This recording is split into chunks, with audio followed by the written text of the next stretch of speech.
국민의당 제보조작 사건 검찰의 조사 결과 발표. 네. 여기에 대해서 국민의당 쪽은 당이 개입하지 않았다고 자기들이 실드를 치고 결과를 보고 객관적으로 보면 당이 개입한 건 맞는데요. 네. 자기들은 이 준서까지는 당이 아니라고 보는 거죠. 최고위원인데 이용주, 박지원, 안철수 후보는 관련이 없는 걸로 판명됐다. 이렇게 아전인수격인 평가를 내리고 있다고 보거든요. 근데 어떻게 보면 면죄부인 것이 박지원 대표나 안철수 전 후보에 대해서는 조사를 아예 안 했어요. 그래서 기자들이 묻습니다. 왜 조사 안 했냐 그랬더니 그들이 사건에 개입했다는 여타의 정황적인 증거들이 없기 때문에 조사 하지 않았다 이런 식으로 이야기를 하고 있거든요.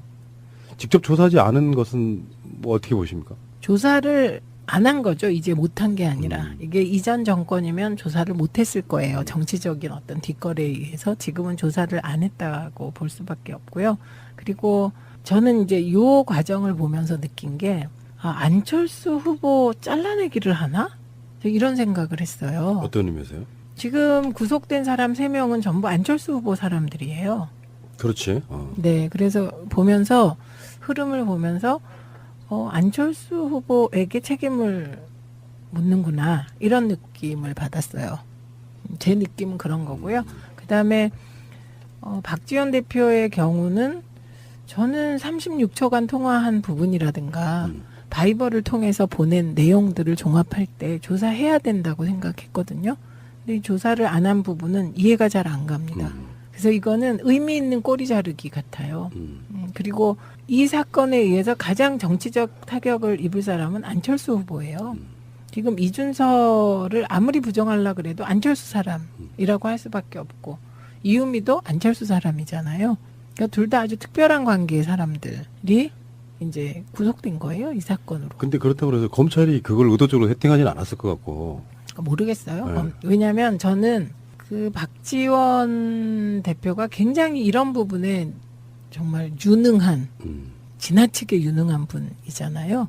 그런데 2번이나 아주 정말 도저히 빠져나올 수 없는 그물이라고 다 생각했는데 검찰 수사 결과 무죄를 받으신 분이에요. 그렇죠. 그러니까 근데 이제 사람들은 정말 돈을 안 받아서 무죄냐, 인맥으로 무죄냐 이걸 계속 끊임없이 문제 제기를 하고 있긴 해요. 그런데 이번에 국민의당에 보면 유독 검사 출신 국회의원이 많으세요. 아하. 네. 이용주부터 해서 네, 저는 김경진도 그렇고. 그렇죠. 예. 근데 이게 인맥이 무시할 수 없는 게 이런 재판의 방향을 바꿀 수도 있고 그렇다고 생각해요. 새로운 시각이에요. 저는 그런 식으로 한 번도 본 적은 없거든요. 네, 저는 그런 게 읽혔고요. 무엇보다 이번 조사 결과 그다음에 이제 구속된 사람이 3명이고 불구속 기소가 2명이잖아요. 특히 구속된 사람 3명이 안철수 후보의 최측근이라는 점에서 이거는 안철수 후보가 타겟인가? 국민의당이 자르려고 했던 또 다른. 예, 어제 박주선 위원장이 그 사과문을 낭독할 때 거기에 안철수 씨가 내용에 불만이 있었다는 얘기도 좀 있거든요. 뭐 그런 시각으로 바라보면 지금 의원님 말씀은 뭐 이렇게 확정할 수는 없으나 느낌적으로는 뭔가 안철수가 가장 이 사건에 있어서의 국민의당 내부적으로는 네. 그 어떤 프레임이 있다라고 보신다 그런 거죠. 네, 저는 그런 느낌이었어요. 이렇게 놓고 볼 때.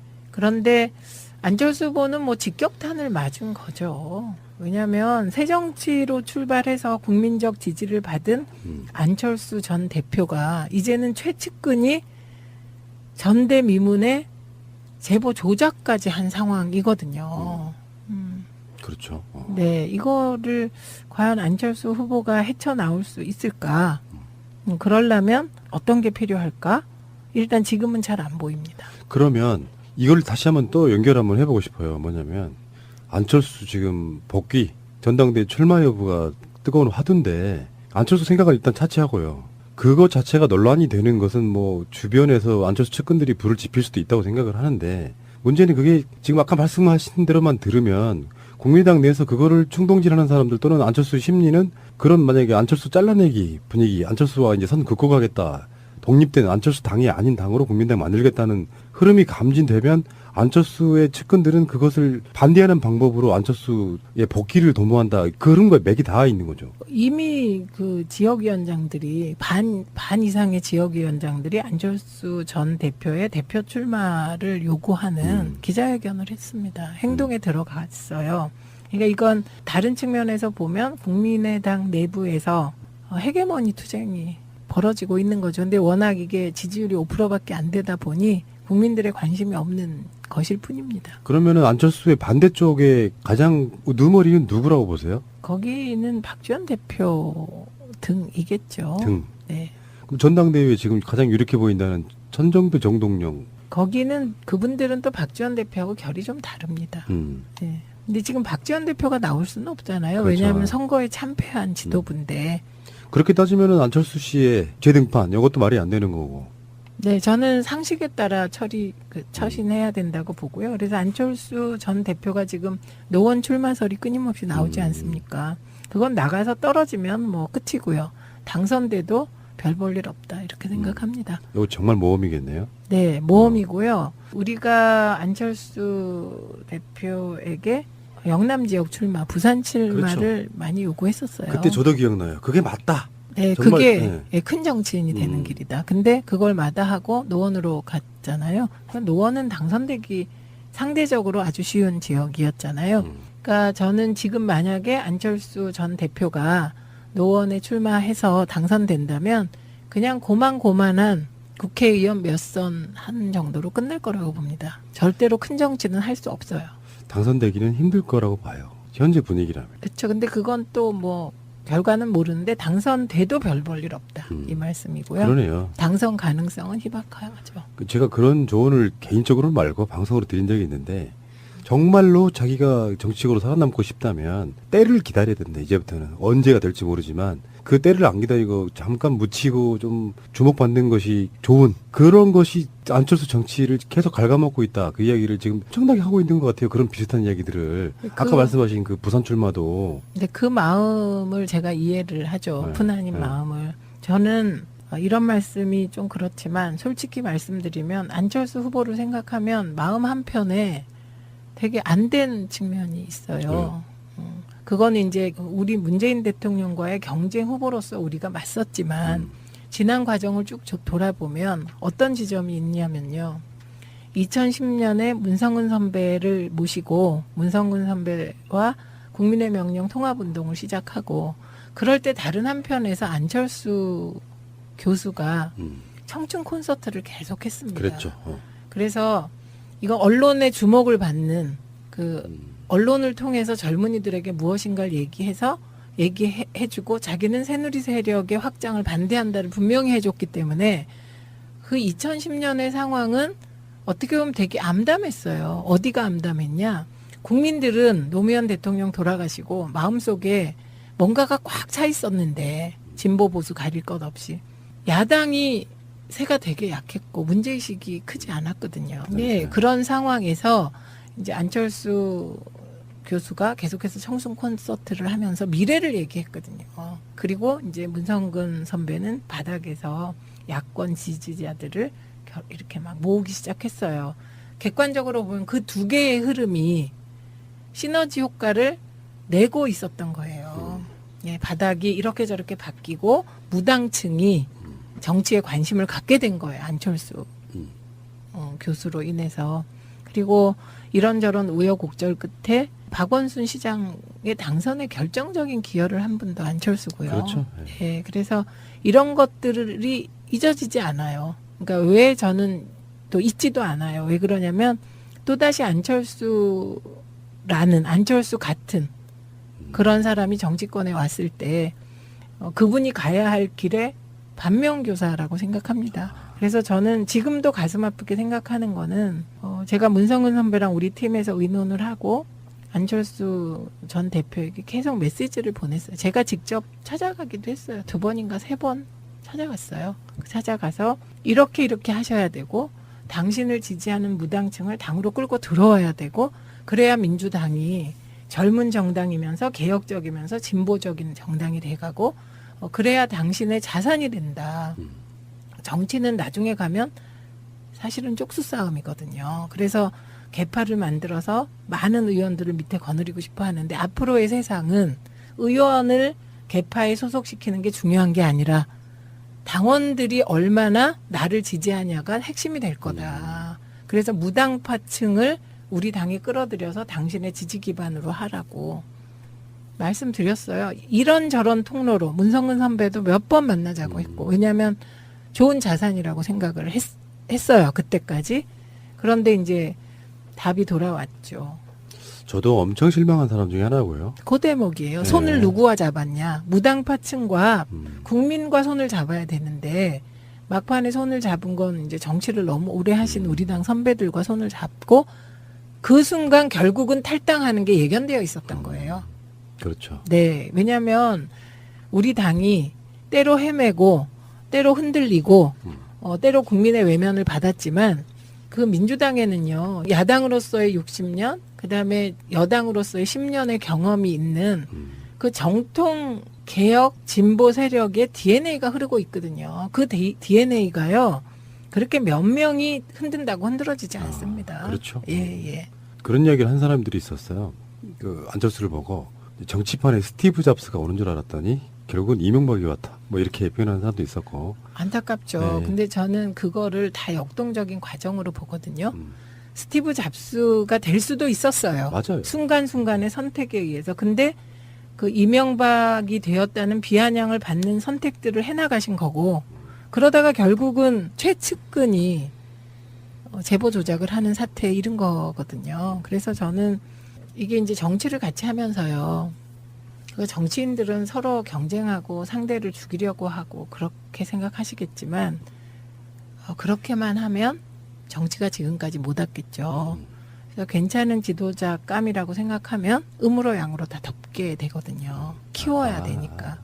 그런 측면에서 길을 생각해 보는 거죠. 어떻게 하면 다시 살아날까. 그게 지금은 잘 안 보인다. 그리고 민주당에 너무 좋은 사람이 많다. 그러네.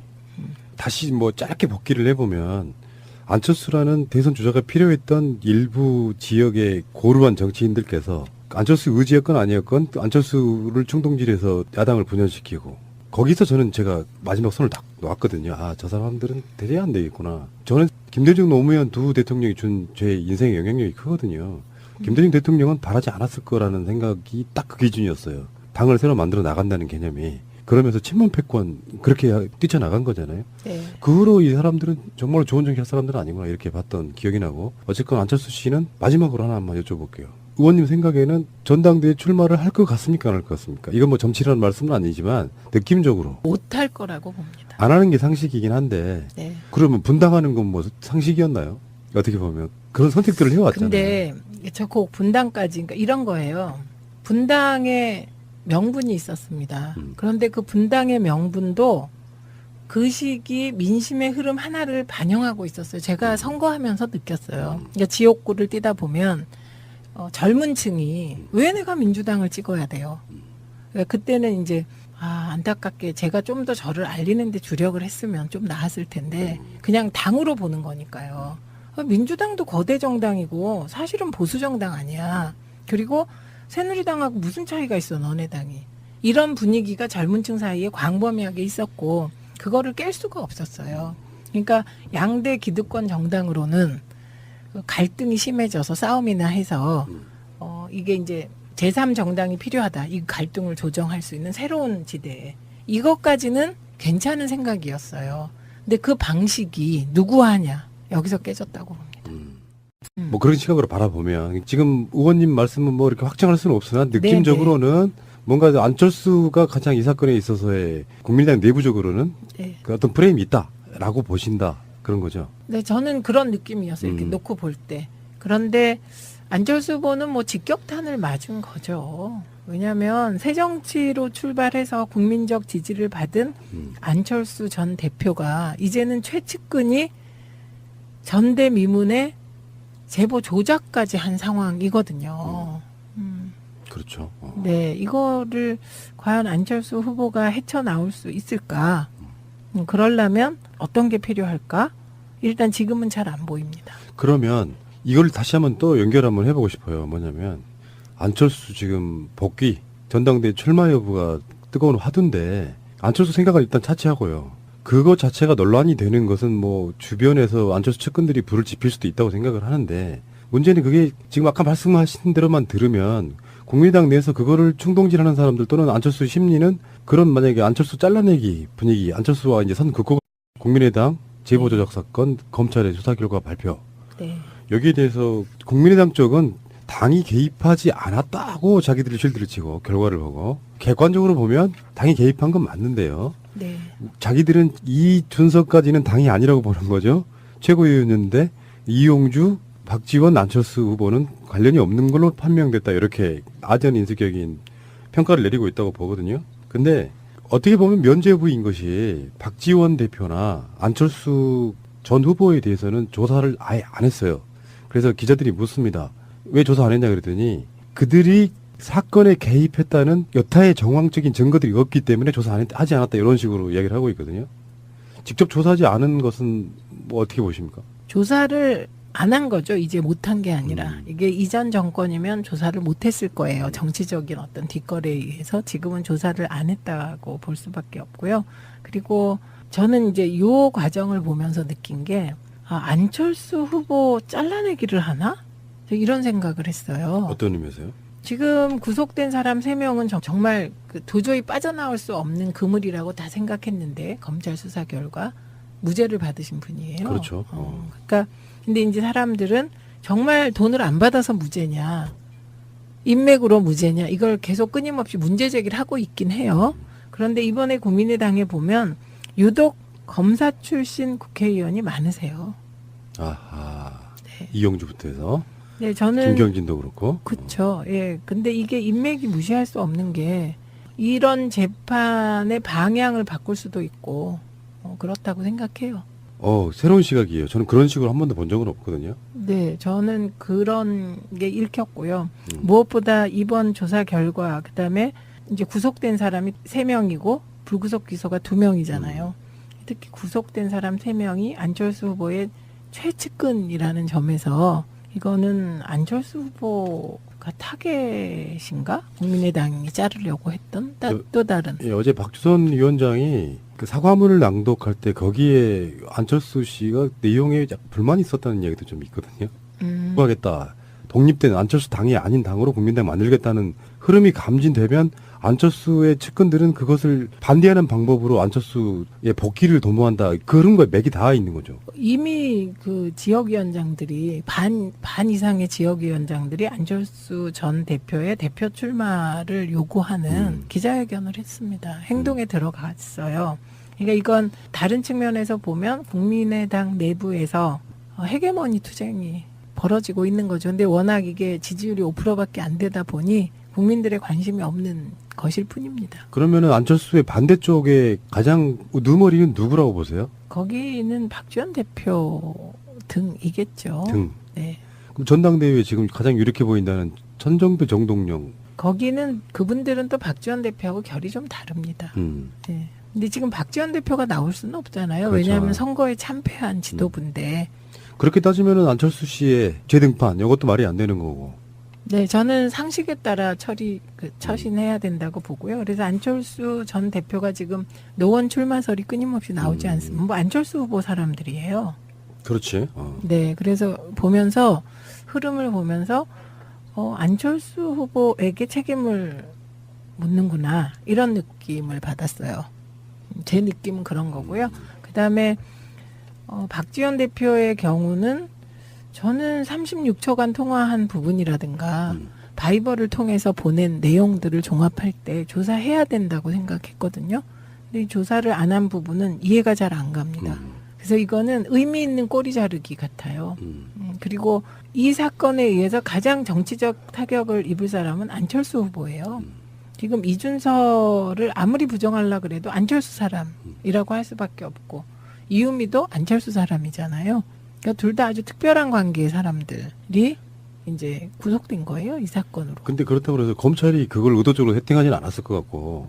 모르겠어요. 네. 왜냐하면 저는 그 박지원 대표가 굉장히 이런 부분에 정말 유능한, 지나치게 유능한 분이잖아요.